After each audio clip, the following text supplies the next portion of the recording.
ഇന്നത്തെ സിനിമാ വാർത്തകളിലേക്ക് ഇവർക്കും സ്വാഗതം. ലാലേട്ടൻ സംവിധാനം ചെയ്ത മോളിവുഡിൽ നിന്ന് വരാനിരിക്കുന്ന big budget 3D fantasy horror വിഭാഗത്തിൽപ്പെടുന്ന സിനിമയുടെ കാത്തിരുന്ന അടുത്ത അപ്ഡേറ്റുകൾ ഇങ്ങ് തിരിക്കുകയാണ്. 2024 മാർച്ച് 28 തിയേറ്ററുകളിലേക്ക് ബർവസ് എത്താനായിട്ടിരിക്കുന്നത്. സിനിമയുടെ ഡ്യൂറേഷൻ കുറവായിരിക്കുമെന്നൊരു റിപ്പോർട്ടാണ് ഡ്യൂറേഷനെ കുറിച്ചുള്ള റിപ്പോർട്ടായിട്ട് പുറത്തു വന്നിരിക്കുന്നത്.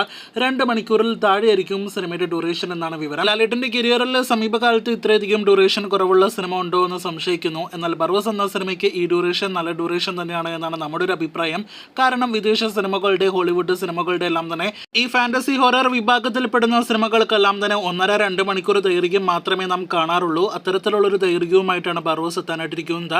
ഒരുപക്ഷെ ആദ്യ ദിവസം തന്നെ പോസിറ്റീവ് അഭിപ്രായങ്ങൾ നേടിയെടുക്കുകയാണെങ്കിൽ കളക്ഷനിലെ വേറെ ലെവൽ തരംഗം സിനിമ സൃഷ്ടിക്കാനുള്ള സാധ്യതകളുണ്ട്. സാധാരണ മലയാളം 2.5-3 മണിക്കൂർ ദൈർഘ്യമുള്ള സിനിമകൾക്കെല്ലാം തന്നെ പോസിറ്റീവ് ലഭ്യമായാൽ പോലും ഒരു ദിവസം പരമാവധി 6 ഷോകളെ വയ്ക്കാനായിട്ട് കഴിയുകയുള്ളൂ. ഇവിടെ ബർവസിന് അത് എങ്ങനെ പോയാലും 7 ഷോകൾ പോസിറ്റീവ് ആണെങ്കിൽ ഒരു ദിവസം വയ്ക്കാനായിട്ട് കഴിയുമെന്നാണ് നാം പ്രതീക്ഷിക്കുന്നത്. എന്തായാലും സിനിമയുടെ അടുത്ത കണ്ടന്റുകൾക്കായിട്ട്, പ്രത്യേകിച്ച് വീഡിയോ കണ്ടന്റുകൾക്കായിട്ടാണ് നാം കാത്തിരിക്കുന്നത്. സിനിമയുടെ ആദ്യ ടീസർ ഉടൻ തന്നെ പുറത്തു വരാനുള്ള സാധ്യതകൾ തള്ളിക്കളയാൻ കഴിയില്ല. ഒന്നല്ലെങ്കിൽ ഈ ക്രിസ്മസ് പ്രമാണിച്ച് ഡിസംബർ മാസം തന്നെ, അതല്ലെങ്കിൽ ജനുവരിയിൽ മലക്കോട്ടെ വാലിബിനോടൊപ്പം തിയേറ്ററുകളിൽ പ്രദർശിപ്പിക്കാവുന്ന രീതിയിൽ സിനിമയുടെ ടീസർ പുറത്തു വരുമെന്നാണ് വിവരം. കാത്തിരിക്കൂ ആ ടീസറുമായി ബന്ധപ്പെട്ട അപ്ഡേറ്റുകൾ കേട്ടാം. ക്രിസ്മസ് റിലീസായിട്ട് തിയേറ്ററുകളിലേക്ക് എത്തുന്ന സലാറിന്റെ അടുത്തൊരു അപ്ഡേറ്റ് കൂടി പുറത്തു വന്നിരിക്കുകയാണ്.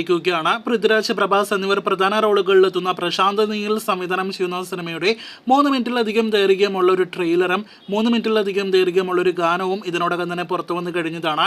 ഇപ്പോഴത്തെ ചിത്രത്തിന്റെ രണ്ടാമത്തെ ട്രെയിലറിന്റെ അപ്ഡേറ്റ് പുറത്തു വന്നിരിക്കുകയാണ്. നേരത്തെ ആദ്യ ട്രെയിലർ പുറത്തു വന്നപ്പോൾ തന്നെ ഉറപ്പായതാണ് സിനിമയ്ക്ക് രണ്ടാമതൊരു ട്രെയിലർ വരുന്നുണ്ട് എന്ന്. ഇപ്പോഴത്തെ ആ ട്രെയിലറിന്റെ അപ്ഡേറ്റുകൾ പ്രകാരം നാളെ സലാറിന്റെ രണ്ടാം ട്രെയിലർ ഞായറാഴ്ച പുറത്തു വരുമെന്ന് ഉറപ്പാക്കപ്പെട്ടിരിക്കുകയാണ്. അൺഒഫീഷ്യൽ റിപ്പോർട്ടുകൾ പ്രകാരം രണ്ടാമത്തെ ട്രെയിലറിനും ഏകദേശം 2 മിനിറ്റിലധികം ദൈർഘ്യമുണ്ട് എന്നും ആ ട്രെയിലറിൽ കൂടുതൽ ആക്ഷൻ രംഗങ്ങളായിരിക്കും ഉൾപ്പെടുത്തിയിട്ടുണ്ടാകുക എന്നൊരു റിപ്പോർട്ട് കൂടി പുറത്തു വരുന്നുണ്ട്. ഇതെല്ലാം കേട്ട് സലാറിനായിട്ട് കാത്തിരിക്കുന്ന സിനിമാ പ്രേമികളുടെ അഭിപ്രായം എല്ലാം തന്നെ ഇന്നൊരു വീഡിയോ കണ്ടന്റിന്റെ ആവശ്യം, ട്രെയിലറിന്റെ ആവശ്യമൊന്നും തന്നെ ഇല്ല എന്നാണ്. എന്തായാലും സലാറിന്റെ നാളെ വരാനിരിക്കുന്ന ട്രെയിലർ കാണുവാനായിട്ട് കാത്തിരിക്കാം. വൈകിട്ടാണ് ട്രെയിലർ റിലീസ് ചെയ്യുമെന്ന് നാം പ്രതീക്ഷിക്കുന്നത്. കാത്തിരിക്കൂ കൂടുതൽ സിനിമാ വാർത്തകൾ കേട്ട്.